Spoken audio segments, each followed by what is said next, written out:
having one of those gaming experiences where you just know what a game's going to feel like when you read the rule book, when you look at the back of the box, when you read about it a little bit on BGG, you just have a feeling that you already know how the game's going to play before you play it. Now, side point, put a pin in that thought for a minute. Let's talk deck builders for a minute. Deck builders usually get notched and slammed for one thing, and that's that they're just themes slapped onto a game. They don't really matter. They're just kind of like, you know, a DC Comics license slapped onto a game with some mechanics. And you go, well, it's kind of a DC game. You're buying stuff with punches and kicks and all that stuff, but it doesn't make sense. But some deck builders come out of the box swinging. The Legendary series is a good example. They really feel like you're playing a game. The Harry Potter game is a very good game. It's a deck builder. Feels like you're doing stuff. You know, you're casting spells to, you know, be able to buy better spells. Even then, it starts to water down a little bit in the whole idea of deck building. But today, we're talking about a game called Carthage. Carthage is a deck building game for 2 to 5 players, actually 1 to 5 players, because it has an app driven solo mode that you can try as well. That's upside down. It's deck builder with a board with miniatures, and let's see how it plays. Is it any good? Should you play this game? Should you check this interesting take into deck building out right now?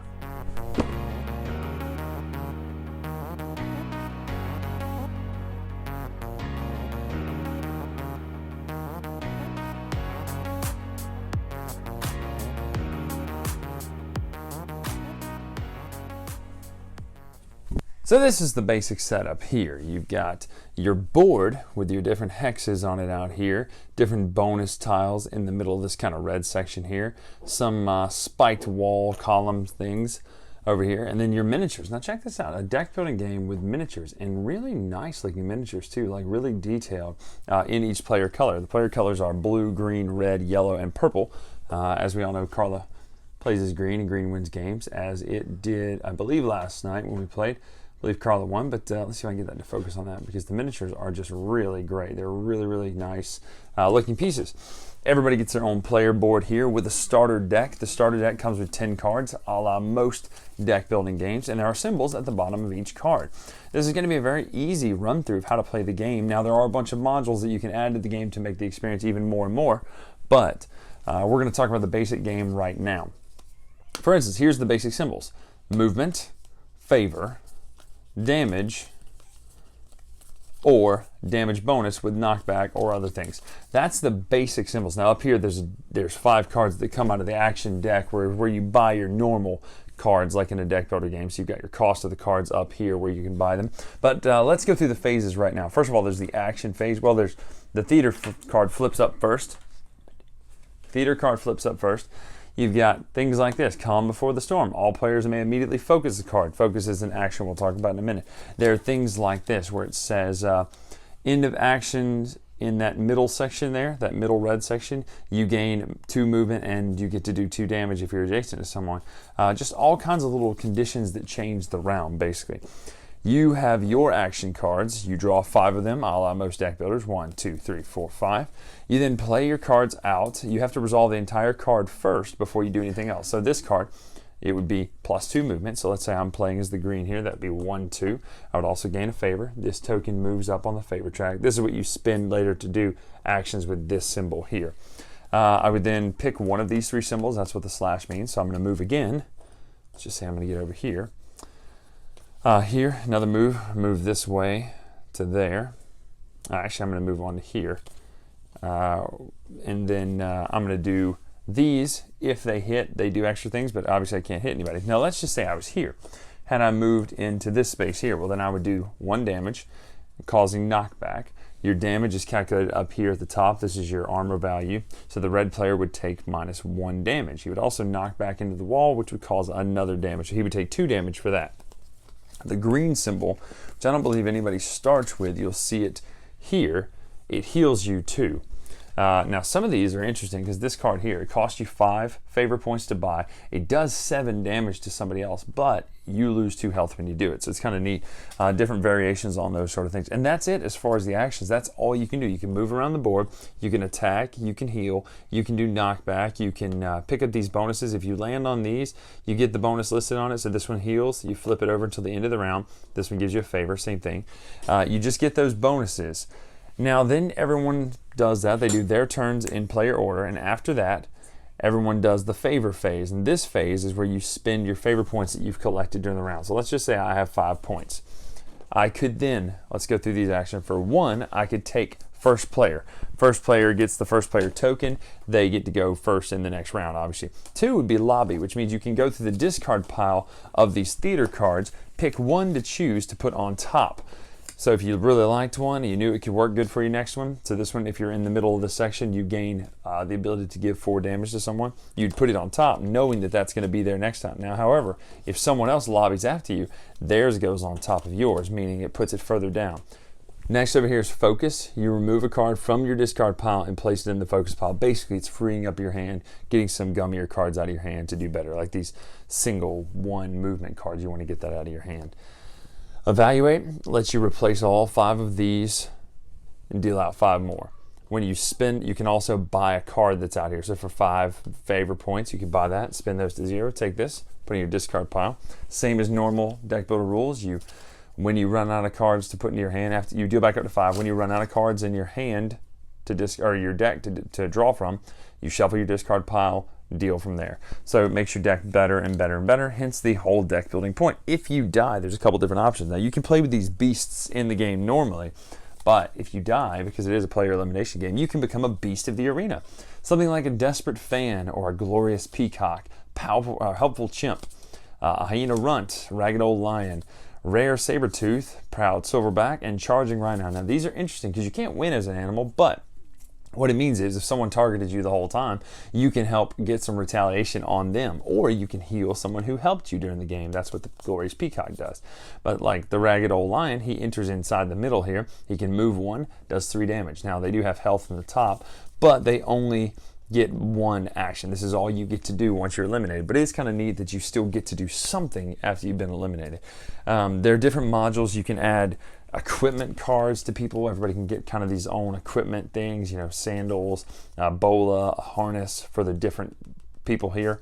The Carthaginian, the Dimacheri, the Rotarius, I believe one's a Gaul. Yeah, the Murmelo, the Gaul. Now what's cool is on the back of the player boards, there's female, on the front there's male. So it's kind of cool. It lets it be a little bit more, a lot more wider choices. Now the models are still just the single type, but it is cool that you can play with the female side on the back. So interesting little thing like that. And that's really all is to the game. There are scenarios that you can set up the board differently.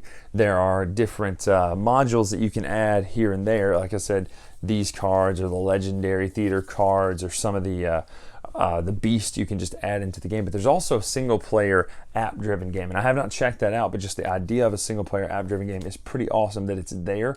So I'm going to be checking that out, and I'll probably do an updated review of that alone, because it seems like it's so different than the main game.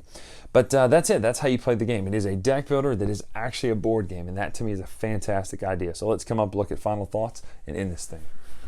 So that's Carthage right there in a nutshell. Let's talk a couple different things about this game and whether you should pick it up or not. First, let's talk some amazing things about it. It is fantastic art. This is some of the best art in a game I've seen in a long time.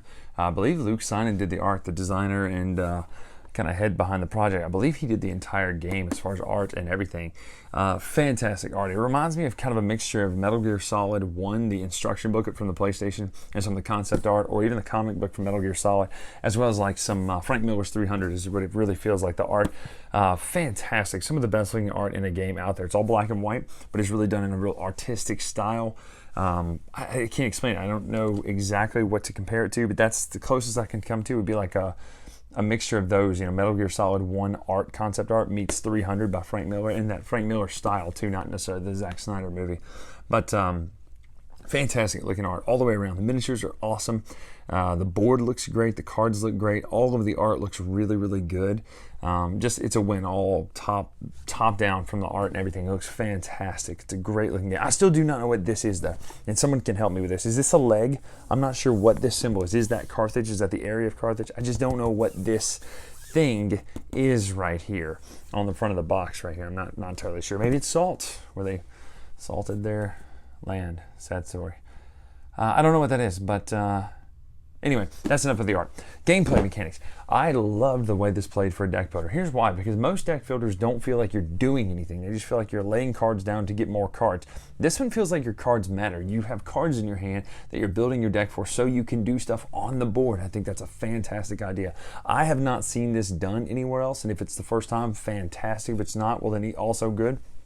But it's the first time I've seen this where you are using your deck building mechanics to further your board prowess, to move further, to hit harder, to heal better. It's just fantastic. What a great idea. I've never seen that concept before. But it goes back to what I said at the very beginning when I said put a pin in this. It's one of those things where when you read it through the instructions, you go, oh, I guess that makes sense. That's how that's going to play. It's going to play exactly like that. And sure enough, it plays exactly like I thought it would play, which is good because I thought, well, that's a cool concept. And so Carthage is a big win for me. Like I was shocked, honestly, because I didn't think I was going to like it at first. 'Cause I was like, yeah, it's a fighting game with deck building. I don't know how well this is going to be pulled off. But once I started reading it, once I started looking at the art, and then when we played it, man, it's good. It's really, really good. It's definitely going to stay in the collection. It's good for game. It's quick, 30 to 60 minutes it says on the box, but you can play it faster because your turns go really fast.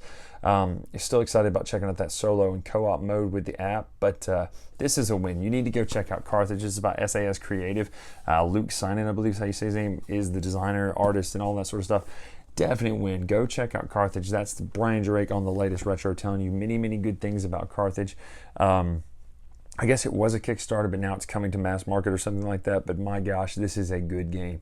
Definitely get your hands on this. So I'm Bryan Drake with the latest retro. Make sure to follow us on Twitter at the latest retro. We've taken a week off from Geek Culture Tonight, the late night show that we do over on our channel, but next week we're going to be kicking that back up, which just weekly, 3-4 times a week, talking about all the things pop culture, geek culture, news, and examining it from a certain angle and different things like that, having fun with it. So that's coming up this week. Make sure to check out our Patreon. It's right here, the link you can check out if you want to throw a few bucks our way if you enjoy our content and our style. Until next time, I'm Bryan Drake. We'll see you. Thanks so much for watching the Dice Tower videos. Find more great videos and reviews as well as our top-rated audio podcast at Dicetower.com. You can also find other great shows at Dicetowernetwork.com. I'm Eric Summerer, and you've been watching The Dice Tower. The Dice Tower is sponsored by Cool Stuff Inc., where you can find great games for great prices. Cool stuff in stock. Check them out at CoolStuffInc.com.